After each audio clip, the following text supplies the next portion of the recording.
There are a lot of great joints in woodworking, and a good, quick, strong joint is done with a Kreg Jig. I'm Dave Trull with the Trull Gallery, and I'm going to show you how to use a Kreg Jig. The materials you'll need for this are Kreg Jig, the bit and stop that comes with it, the drivers, the screws that are used in pocket hole joinery, the material you're going to be joining, and a drill or drill driver. First thing you want to do is set the drill stop on your bit.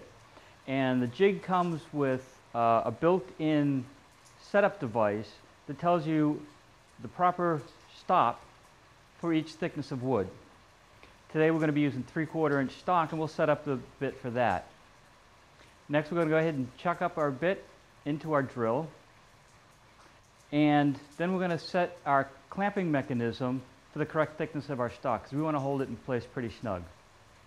Once we get that set, we can set our piece into the jig and go ahead and drill our holes. With pocket holes, you want to make sure you drill at least 2 holes for your joint. You can use more, but you don't want to use just one. If you use one, it actually becomes a pivot point and it's not a very strong joint. The next thing you do is, once your holes are drilled, is you can go ahead and assemble your joint, and you can either use glue or not. It's almost as strong without glue. And generally speaking, this is going to be used, as we're going to show today, we're going to use end grain to long grain, which is a fairly weak joint, but the glue does help. We're going to put some glue on there, we'll clamp them together, and then we'll drive our screws in place. And the nice thing about the Kreg Jig is, once the screws are in, you can pull it out of the clamp and keep moving on your project. You don't have to wait, 4 hours for your glue to dry to take things out of clamp. You can just keep on working.